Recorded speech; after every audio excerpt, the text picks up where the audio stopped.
이 모든 말씀 예수님의 이름으로 기도드립니다. 아멘. 좋은 아침입니다. 우리 구정들 잘 보내셨습니까? 미국에 살다 보니 이 설 기분도 제대로 못 느끼고 지나가는 것 같아서 좀 아쉬움이 있습니다. 자, 우리 이 시간 앞뒤 돌아보며 조금 늦었지만은 새해 인사들 한번 합니다. 새해 복 많이 받으시고 건강하시기 바랍니다. 우리 멀리까지 서로 한번 세배는 하지 말고요, 그냥 목임사 정도로만 합니다. 우리 온 가정에서 온라인으로 예배드리는 식구들도 올 한 해 만수무강하시기를 바랍니다. 자, 우리 지난주 복습 간단하게 한번 하고 넘어가도록 합니다. 예수님께서 친히 70명의 전도대를 파송했었지요. 12제자들을 파송하고 또 따로 70명을 파송한 이유가 뭐라고 했습니까? 이는 복음이 유대인뿐만 아니라 이방인들 곧 각 나라와 족속과 백성과 방언에 전해질 것을 보여주는 것이라고 했습니다. 오순절 성령 강림 이후 그 일은 그대로 성취가 됩니다. 소아시아 지역과 유럽으로 복음이 얼마나 힘있게 전파됩니까? 심지어 이디오피아 관원을 통해서 그가 세례받고 영접함으로 아프리카 대륙에도 복음이 전파되지요. 지금은 전 세계에 복음이 들어가지 않은 곳이 없습니다. 그렇다면 지금 우리에게 이방은 어디일까요? 우리가 이방인이 말이지요. 남미나 아프리카 오지를 말하는 것일까요? 물론 복음이 전해지지 않은 곳이면 그곳도 이방이지요. 그런데 혹시 예수를 믿지 않는 여러분의 남편이나 자녀가 이방은 아닐까요? 여러분이 가장 복음 전하기 부담스러워하는 여러분의 보스 아니면 친구가 또한 이방일 수 있지 않을까요? 더 나아가 여러분이 원수라고 생각하는 그 사람이 바로 이방이요 땅끝일 수 있다는 사실입니다. 그리고 여러분은 모두 70인 전도되고요. 그리고 예수님께서 70인을 보내며 양을 이리 가운데 보낸 것 같다고 했지요. 복음 전도는 바로 양이 이리 가운데 보내지는 것처럼 내가 죽는 것이요 내 마음의 담이 허물어지는 것입니다. 다른 사람의 마음의 벽 허물기 전에 내 벽이 먼저 무너져야 하는 것이지요. 그래야 우리 속에 있는 이 은혜가 흘러갈 것 아닙니까? 성도들 속에는 빛이 있고 생명이 있습니다. 또한 두나미스 즉 권능이 우리 속에 있습니다. 믿습니까? 빛은 그것을 덮고 있는 항아리만 깨지면 뿜어져 나옵니다. 등불은 등경 위에 두기만 하면 모든 사람에게 환하게 비치지요. 생명을 가진 씨앗은 흙 속에 묻혀 썩어질 때 또 다른 열매를 맺게 됩니다. 권능 즉 오소리티는 입을 열 때 나타나는 것이지요. 전도는 상대를 굴복시키는 게 아닌 나를 십자가 앞에 항복시키는 일인 줄 믿습니다. 내가 죽을 때 내 속에 있는 빛이 생명이 권능이 외부로 나타나니까요. 복음을 전하는 것은 목사나 전도사 아니면 선교사에게만 주어진 미션이 아닙니다. 구원의 은혜를 입은 모든 성도들에게 주어진 지상 최대의 명령이지요. 사도 바울은 이것을 빚진 자라고 표현했습니다. 유대인과 헬라인 모두에게 말이지요. 저와 여러분은 모두가 빚진 자입니다. 다시 말해 사랑의 초청장을 가득 담은 가방을 진 우체부처럼 말이지요. 우체부가 편지를 전달하지 않으면 어떻게 되겠습니까? 우체부는 편지를 전달하면 할수록 그 가방이 가벼워집니다. 마찬가지로 성도는 복음을 전하면 전할수록 성도 자신에게 자유함이 임하는 것이죠. 그것이 바로 평안이 자기에게 돌아온다는 이런 뜻입니다. 저는 우리 참교회 모든 식구들 한 명 한 명이 우리에게 주어진 미션을 분명히 깨닫고 복음 전하는 자로, 그리고 부담을 가지고 신앙생활 하는 자가 아니라 이 복음을 나누어 줌으로 말미암아 자유를 누리며 사는 복이 있기를 축복합니다. 오늘 읽은 본문은 전도를 마치고 돌아온 70명의 제자들 피드백입니다. 17절 같이 봅니다. 70인이 기뻐하여 돌아와 이르되 주여 주의 이름으로 귀신들도 우리에게 항복하더이다. 이들이 출발할 때는 얼마나 두렵고 떨렸겠습니까?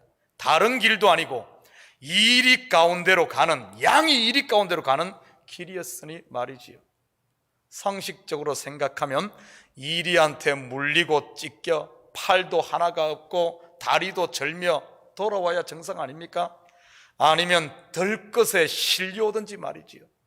어떻게 보면 살아온 것만도 이 기적이지요. 그런데 70인이 기뻐 돌아왔네요. 오히려 사기가 충만해서 말이지요. 주여 주의 이름으로 귀신들도 우리에게 항복하더이다. 어찌된 일일까요? 우리가 앞에서 공부한 12 제자들과는 상당히 대조적입니다. 변화산에서 내려왔을 때 한 아버지가 자기의 아들, 귀신 들린 아들을 데려왔지 않습니까? 그런데 그때 12 제자들, 그 특별히 9 제자들은 귀신을 쫓아내지 못하고 예수님께 구사리만 실컷 먹었지요. 믿음이 없고 패역한 세대여, 내가 너희를 얼마나 너희와 함께 있으며 너희를 참으리요 하면서 말이지요.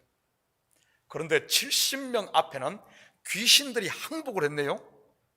단순히 파송된 숫자가 많아서라고는 볼 수 없겠지요. 왜냐하면 70명을 둘씩 짝지어서 따로따로 보냈으니까요.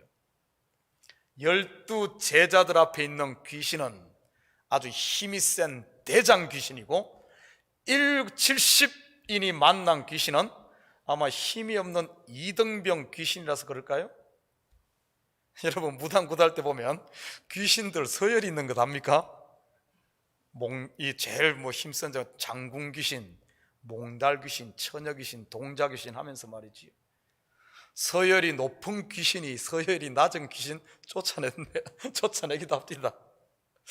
여러분, 그렇다면 왜 12 제자들은 귀신을 쫓아내지 못했는데 70명 앞에서는 귀신이 항복했을까요? 누구 앞에서는 귀신이 물러가는데 누구 앞에서는 왜 안 되냔 말입니다.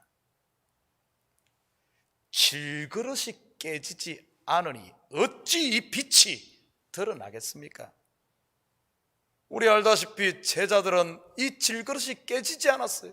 그러다 보니까 매 엉뚱한 소리만 하고 예수님 앞에 사고만 치고 누가 크냐 쌈질이나 하고 하늘에서 불을 내려 내가 멸하리까 이런 소리나 하고 이 속이 깨지지 않으니까 이 종교라는 이것을 가지고 자기의 특권을 누리려고 하는 이런 걸 하고 있는 겁니다. 그렇다면 70명 전도대는요, 자기들의 항아리를 부순 것이지요. 18절 우리 계속해서 봅니다.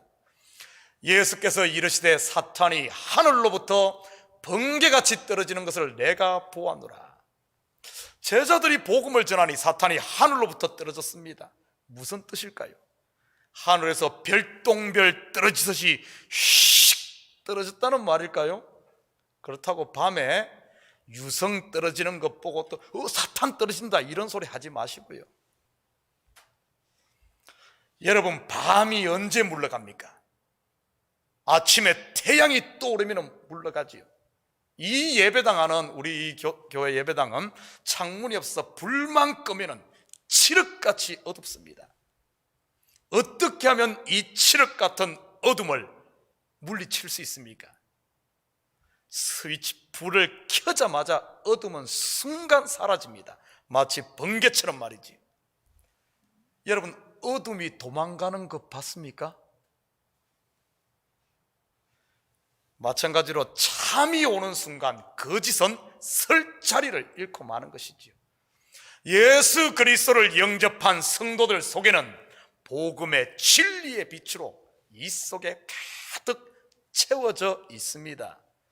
이 빛이 언제 뿜어져 나올까요? 바로 나라는 질그릇이 깨질 때입니다. 사탄이 하늘로부터 번개같이 떨어진다는 뜻이 곧 이 말입니다. 하늘은 눈에 보이는 저 스카이를 말하는 게 아니지요. 성도의 마음이 하늘이지요. 나의 옛사람이 죽을 때 내 속에 있는 이 그리스도의 빛이 영광이 드러나는 겁니다. 그러니 이 하늘에서 사탄이 있을 자리를 잃어버리고 번개처럼 떨어지는 것이지요. 그러니 그 영광 앞에 사탄은 바퀴벌레처럼 도망갑니다. 여러분, 번개 다음으로 빠른 게 바퀴벌레인가 합니까? 집에 바퀴 있어 본 분은 알 거예요. 제가 예전에 살던 아파트에는 바퀴가 얼마나 많은지, 퇴근했다가 딱 들어와서 불을 착 켜는 순간 쫙 없어져요. 총알처럼 빠릅니다. 총알처럼. 이것을 다른 표현으로는 사탄이 한 길로 왔다가 7길로 도망간다, 이런 표현을 하지 않습니까? 알고 보면 사사기에 나오는 기도원의 300용사가 바로 이 70명의 전도대와 같은 사람들이었지요. 그들이 항아리를 팍 부수자 그 속에 타고 있던 횃불의 빛이 폭발적으로 비치며 수십만의 미디안 군대가 순식간에 박살나지 않습니까? 사탄이 하늘로부터 별처럼 떨어지는, 번개처럼 떨어지는, 그리고 미디안에 압제당하던 이스라엘 백성들이 자유함, 구원을 받지 않습니까? 전도는 어둠에 있는 주의 백성들을 건지기 이전에 내 속의 어둠을 쫓는 일인 줄 믿습니다. 내 속의 빛이 밖으로 뿜어져 나올 때 주의 백성들이 그 빛을 보고 주께로 돌아오는 게 전도지요. 전도는 다른 사람을 살림과 동시에 내가 사는 것입니다. 우리 19절 같이 봅니다. 내가 너희에게 뱀과 전갈을, 뒤에 안 넘어가요? 네, 맞나? 예, 맞습니다. 뒤에 졸면 안 됩니다. 졸지는 않았어요. 이게 손이 조금 느려서 그렇지. 내가 너희에게 뱀과 전갈을 밟으며 원수의 모든 능력을 제어할 권능을 주셨으니 너희를 해할 자가 결코 없으리라. 여러분, 그렇다고 뱀과 전갈 가지고 장난치지 마시기 바랍니다. 물려 죽습니다.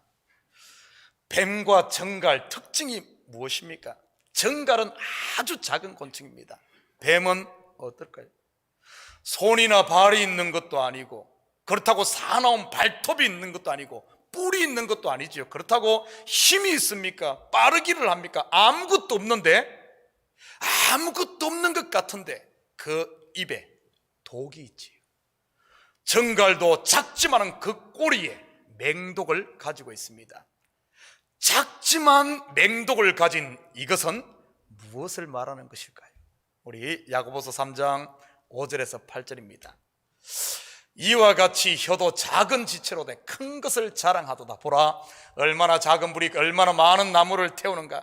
혀는 곧 불이요 불의의 세계라. 혀는 우리 지체 중에서 온몸을 더럽히고 삶의 수레바퀴를 불사르나니 그 사르는 것이 지옥 불에서 나느니라. 여러 종류의 짐승과 새와 벌레와 바다의 생물은 다 사람이 길들일 수 있고 길들여 왔거니와 혀는 능히 길들일 사람이 없나니 쉬지 아니하는 악이요 죽이는 독이 가득한 것이라. 뱀이 하와를 어떻게 죽입니까? 그 입술의 거짓말로 선악과를 따먹게 해서 죽게 하지요. 전갈은 어떻습니까? 요한계시록 9장 5절 같이 봅니다. 그러나 그들을 죽이지는 못하게 하시고 5달 동안 괴롭게만 하게 하시는데 그 괴롭게 함은 전갈이 사람을 쏠 때 괴롭게 함과 같더라. 여러분, 한번 가만히 생각해 보십시오. 여러분의 마음을 괴롭게 하고 여러분의 심령을 상하게 하는 게 무엇인 것 같습니까? 말 아닙니까? 말 때문에 상처받고 말 때문에 걱정하고 말 때문에 마음 아파지요.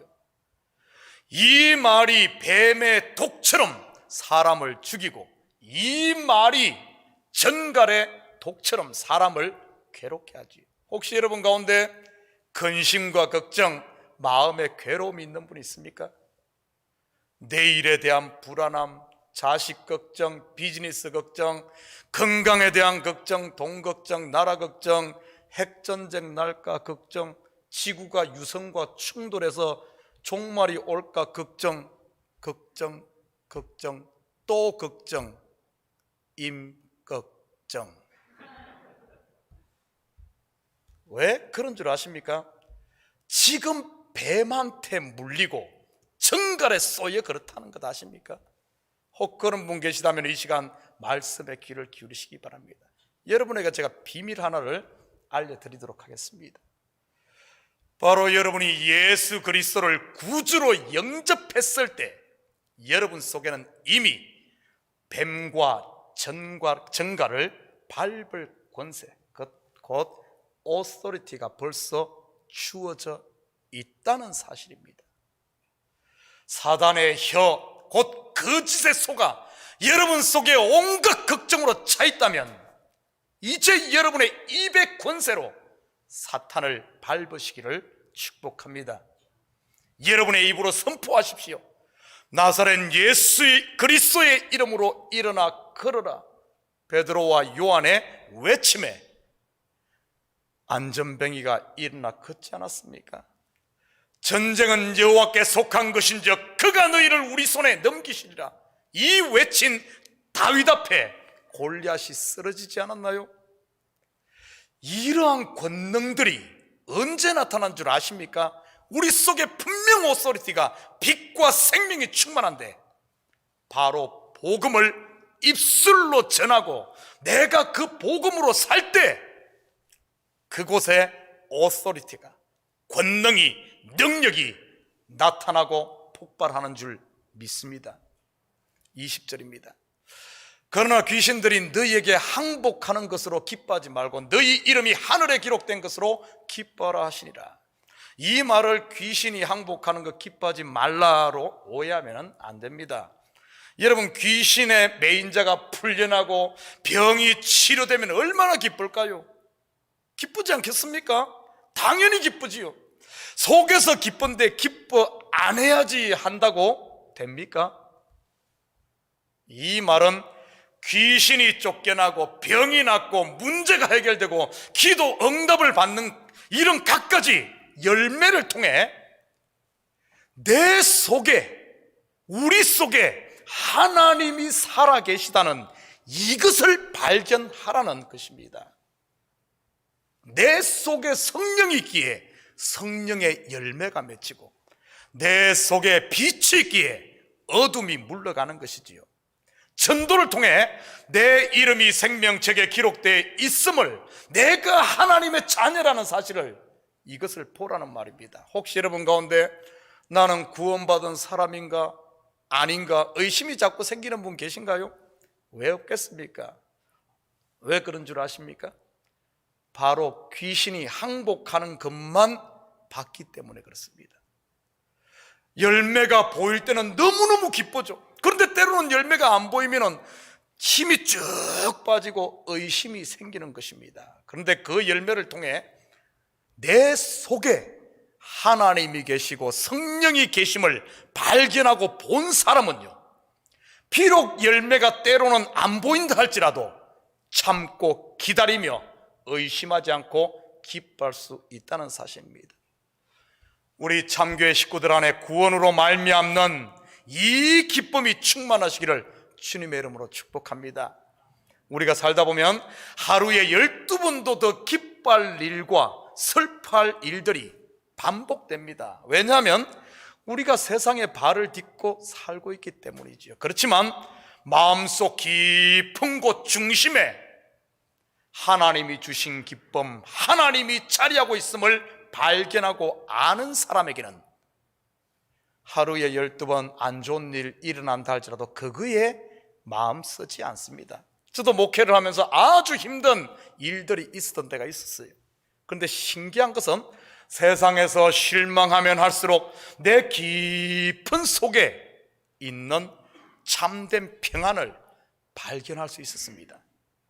마치 폭풍우가 치는 바다를 할지라도 더 깊은 곳에는 조금 더 요동하지 않는 시면의 바다가 있는 것처럼 말이지요. 그 깊은 고요를 맛보고 나니 일상에서 일어나는 크고 작은 걱정거리들 가지고 중리산이했던 것들이 얼마나 부끄럽게 느껴지든지, 이것이 바로 오늘 예수님이 말씀하신 너희 이름이 하늘에 기록된 것으로 기뻐하라는 이 기쁨입니다.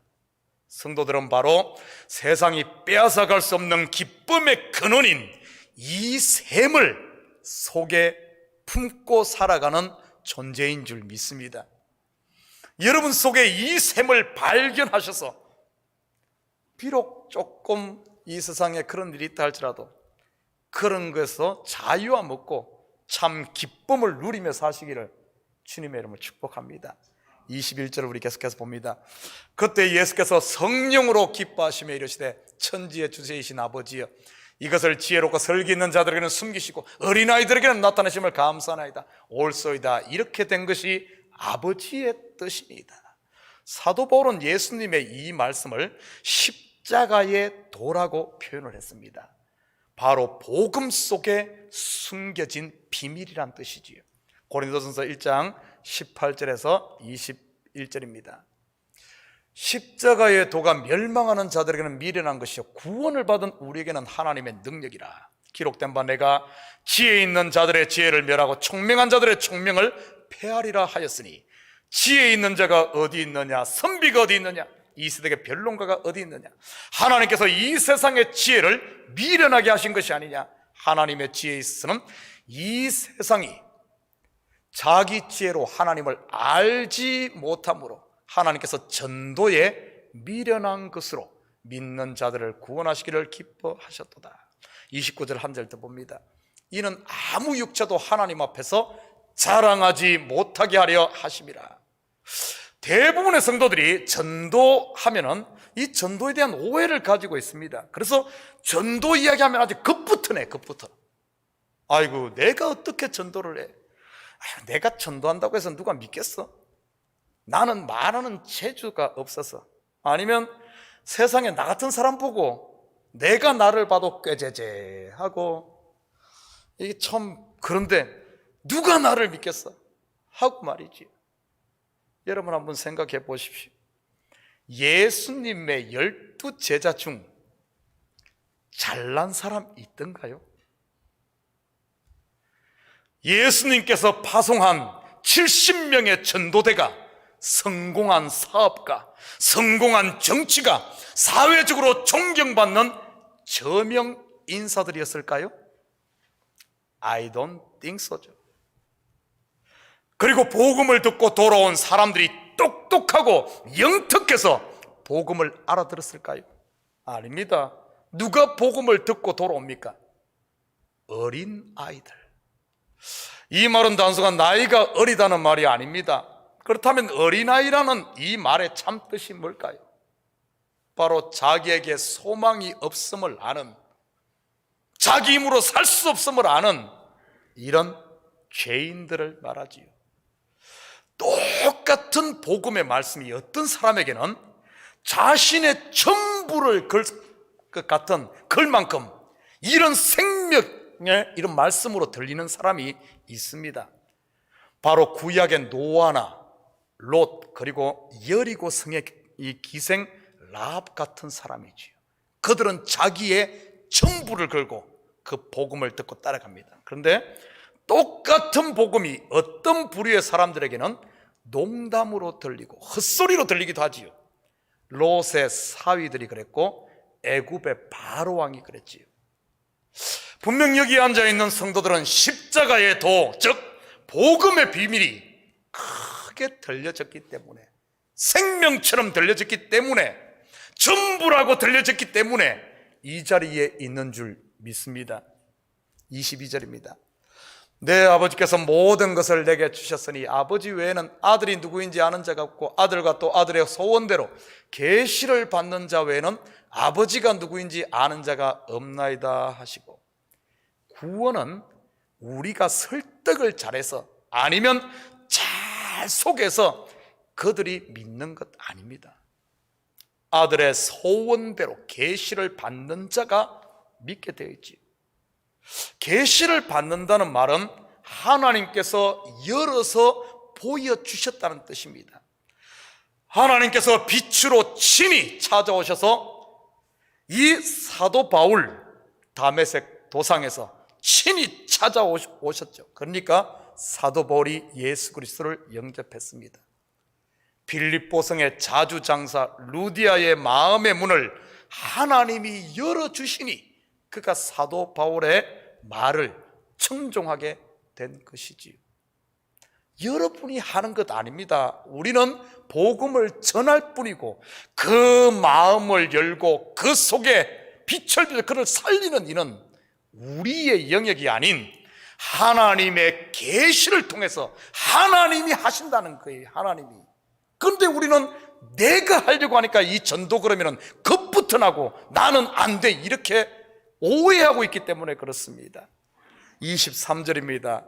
제자들을 돌아보시며 조용히 이르시되 너희가 보는 것을 보는 눈이 복이 있도다.